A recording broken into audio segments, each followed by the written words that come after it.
Hi everyone, Dr. Solmaz here. Today I wanted to talk to you about my 5 tips for improving sleep quality. As a society, we don't do a very good job with sleep in general, and add to that the current healthcare crisis that we're in. And, people have been so stressed, they've been feeling depressed, they've been feeling anxious, and this has been really making a lot of people struggle with sleep. So I wanted to give you my 5 tips on how to help improve your sleep quality. The first tip is the news, you want to shut it down. So the news wasn't meant to be running in the background 24/7, and in a lot of households it is.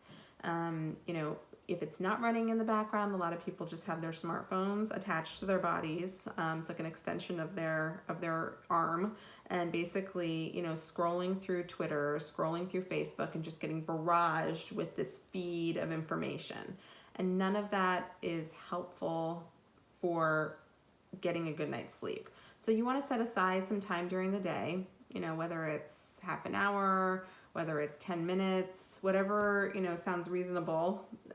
Set it aside, get your news, because of course you want to know what's going on in the world. You want to be on top of what's happening, but you don't need that constant barrage 24/7. So after you get your news fix, shut it down. So my second tip is to get bright sunlight early in the morning. You wake up in the morning, go outside, get some sunlight. That signals to the brain that it's morning, it's time to wake up. It helps set your internal clock. And similarly, you want to have a wind down routine at night. So about 60 minutes before bedtime, an hour and a half before bedtime, it's good to have some sort of a ritual that sort of signals to you that it's time to go to bed, whether it's sipping on chamomile tea, whether it's taking a bubble bath, whether it's reading a half an hour of your favorite book. These things all function to sort of signal to the brain, hey, it's time to sort of relax. It's time to wind down. And, that is very helpful for promoting a good night's sleep. So that's my second tip. My third tip is to get your exercise in. Exercise is very important. So American College of Lifestyle Medicine recommends 150 minutes of moderate intensity exercise or 75 minutes of a high intensity exercise every week. But I need to tell you that it's important when you exercise. So you don't want to exercise close to bedtime. Why? Because at bedtime, when it's time to go to sleep, when you're sleeping, your core body temperature drops.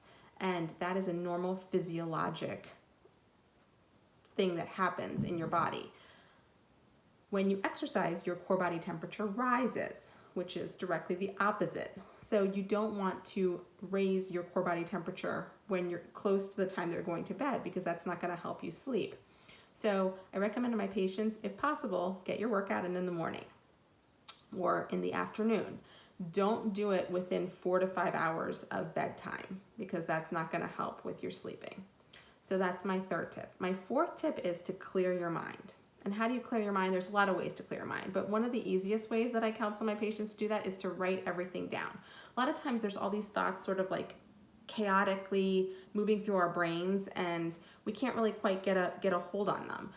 It's really good to sort of make a list, and whether it's I have to mail something across the country, or I have to make an uncomfortable telephone call tomorrow morning, just write all of those things down. And then a lot of times, more often than not, when you can see it in a list, it becomes more manageable, more doable, less daunting. So that can function to sort of help calm you down and help clear your mind and give you a better night's sleep. So that is my fourth tip. And my fifth tip is to eat sleep-promoting foods in the evening. You can, there's plenty of foods, but my 3 favorite ones that I like to counsel my patients on, because they have a whole other host of health-promoting qualities, are almonds. Almonds are amazing nutritional powerhouse, but they also have, including they have melatonin and they have magnesium, and these are both they both function to promote good sleep. The second food are kiwis. Kiwis are high in serotonin and antioxidants, both of which have been shown to promote a good night's sleep. And finally, tart cherry juice. Tart cherry juice is great. It also has melatonin in it, and it promotes sleep. You can either enjoy it on its own, or you can add some Pellegrino to it to make it a nice sort of bubbly beverage, and it's very soothing. So those are my tips for a good night's sleep. Finally, I wanted to say that alcohol, you shouldn't use that as a sleep aid, because while it may help you fall asleep, it might help, help those moments when you're in bed tossing and turning.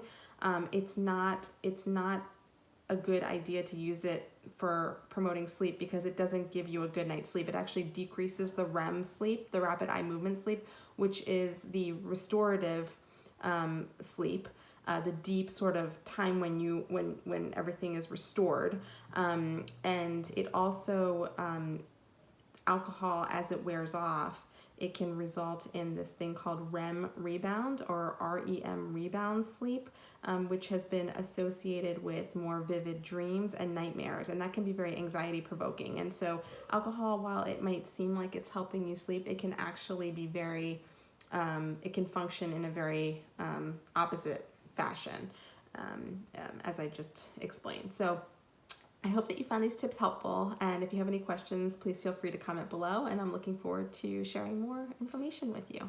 Take care.